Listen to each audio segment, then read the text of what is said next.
رات کا سکون مکہ مکرمہ کی فضا پر چھایا ہوا تھا۔ خانہ کعبہ کے گرد ستارے اپنی روشنی بکھیر رہے تھے۔ نبی اکرم غم و دکھ کے دن گزار چکے تھے۔ آپ کے والدین بزرگوار تو بچپن ہی میں دنیا سے رخصت ہو گئے تھے، پھر والدہ کی جدائی دیکھی، دادا کی محبت سے محروم ہوئے، اور اب حال ہی میں جن عظیم سہاروں پر آپ کو بھروسہ تھا وہ بھی ایک ایک کر کے رخصت ہو چکے تھے۔ یہ سال تاریخ میں عام الحزن، غم کا سال کے نام سے یاد کیا جاتا ہے۔ اسی سال حضرت خدیجہ کا سایہ الفاٹے گیا، جو ہر دکھ میں رسول اللہ کا سہارا تھیں۔ اسی سال آپ کے چچا ابو طالب بھی دنیا سے رخصت ہو گئے، جنہوں نے بچپن سے آپ کی پرورش کی اور آپ کو قریش کے ظلم سے بچائے رکھا۔ اب دشمنوں کے تانے اور تکلیفیں بڑھ چکی تھیں۔ اب طائف گئے تاکہ وہاں کے لوگ اسلام قبول کر لیں، مگر وہاں پتھروں سے زخمی کیا گیا۔ خون بہہ بہہ کر آپ کے نلین مبارک میں جم گیا۔ ایسے سخت حالات میں ایک نبی کا دل کیسے بے قرار نہ ہوتا؟ لیکن اسی غم کی گھڑی میں اللہ تعالیٰ نے اپنے محبوب کے لیے وہ تحفہ تیار کیا جو رہتی دنیا تک ایمان والوں کے لیے روشنی کا چراغ ہے۔ یہ تحفہ تھا معراج النبی کا۔ ایک رات جب نبی اکرم کعبے قریب آرام فرما تھے، فرشتہ جبرائیل حاضر ہوئے۔ ان کے ساتھ ایک نورانی جانور تھا جسے باراق کہا جاتا ہے۔ براق کا قد گدھے سے بڑا اور خچر سے چھوٹا تھا، ایک قدم میں نگاہ کی انتہا تک پہنچ جاتا۔ جبرائیل نے عرض کیا، رسول اللہ، آپ کو رب العالمین بلا رہا ہے۔ نبی کریم براق پر سوار ہوئے اور مکہ مکرمہ سے سیدھا بیت المقدس پہنچے۔ وہاں تمام انبیاء کرام جمع تھے۔ حضرت ابراہیم، حضرت موسیٰ، حضرت عیسیٰ اور دیگر انبیاء علیہم السلام سب نے اپنے محبوب بھائی محمد مصطفیٰ کا استقبال کیا، اپنے سب کی امامت فرمائی، اور یوں گویا اعلان ہوا کہ اب نبوت کا تاج ہمیشہ کے لیے نبی اکرم کے سر انور پر رکھ دیا گیا ہے۔ نماز پڑھانے کے بعد جبرائیل نے عرض کیا، رسول اللہ، اب آسمانوں کی طرف چلتے ہیں۔ اسمان دنیا کے دروازے پر پہنچے تو فرشتوں نے پوچھا، کون ہے؟ جبرائیل نے کہا، میں جبرائیل ہوں، اور یہ محمد ہیں، اللہ کے رسول۔ دروازے کھل گئے اور نبی کریم کا آسمانوں پر سفر شروع ہوا۔ پہلا آسمان، حضرت آدم علیہ السلام سے ملاقات ہوئی۔ وہ اپنے نیک اولاد کو دیکھ کر خوش ہوتے اور گناہگار اولاد پر افسوس کرتے۔ دوسرا آسمان، حضرت علیہ السلام اور حضرت عیسیٰ علیہ السلام سے ملاقات ہوئی۔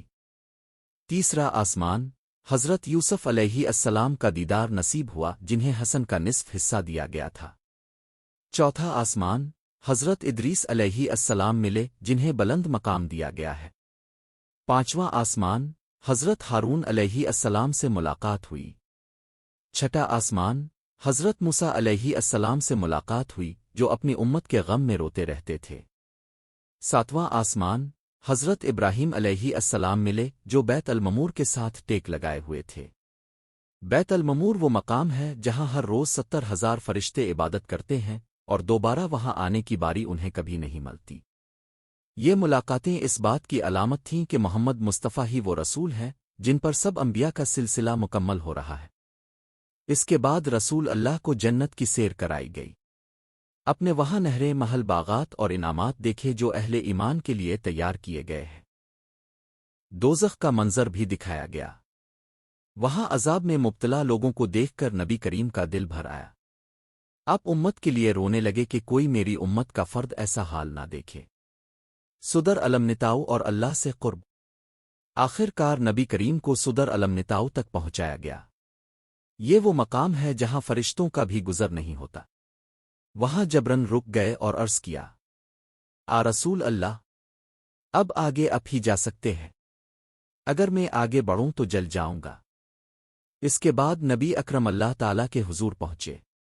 وہاں وہ قرب و میت نصیب ہوئی جسے الفاظ میں بیان نہیں کیا جا سکتا۔ یہی وہ مقام ہے جسے قرآن کریم نے بیان کیا۔ پھر وہ قریب ہوئے اور قریب ہوتے گئے، یہاں تک کہ 2 کمان کے فاصلے اس سے بھی زیادہ قریب ہو گئے۔ اسی قرب کے موقع پر اللہ تعالیٰ نے اپنے محبوب کو سب سے عظیم تحفہ دیا، نماز۔ پہلے 50 نمازیں فرض ہوئیں۔ جب نبی اکرم حضرت موسیٰ کے پاس واپس آئے تو انہوں نے فرمایا، اب کی امت یہ بوجھ نہیں اٹھا سکے گی، اپنے رب سے کمی کی درخواست کیجیے۔ یوں بار بار حضور اللہ تعالیٰ کے حضور جاتے رہے اور بالآخر 5 نمازیں فرض کی گئیں۔ مگر ثواب 50 نمازوں کا ہی رکھا گیا۔ یہ اللہ تعالیٰ کی رحمت تھی کہ امت پر بوجھ بھی نہ رہے اور انعام بھی مکمل ملے۔ یہ پورا سفر رات کے ایک حصے میں مکمل ہوا۔ صبح ہوئی تو رسول اللہ نے قریش کو بتایا۔ کفار نے مذاق اڑایا، کہا محمد تو کہتے ہیں وہ ایک رات میں بیت المقدس گئے اور واپس بھی آ گئے، یہ تو ناممکن ہے۔ لیکن جب قریش نے حضرت ابو بکر صدیق سے پوچھا تو انہوں نے ایمان سے جواب دیا، اگر یہ بات محمد نے کہی ہے تو وہ بالکل سچ ہے۔ میں تو اس سے بھی بڑی بات پر ایمان رکھتا ہوں کہ صبح و شام آسمان سے ان کے پاس وہی آتی ہے۔ اسی دن سے حضرت ابو بکر کو صدیق کا لقب ملا۔ نماز سب سے بڑی عبادت ہے جو معراج کا تحفہ ہے۔ مشکل اور غم کے بعد اللہ تعالیٰ اپنے بندے کو سکون اور انعام دیتا ہے۔ رسول اللہ کی شان باقی تمام انبیاء سے بلند ہے۔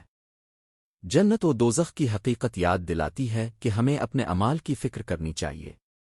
یہ ایمان افروز واقعہ نبی کریم کے لیے اللہ کی طرف سے تسلی بھی تھا اور امت کے لیے ہدایت بھی۔ آج اگر ہم نماز قائم کریں، دل کو اللہ سے جوڑیں اور رسول اللہ کی سنت پر چلیں، تو ہمارے لیے بھی یہی معراج ہے۔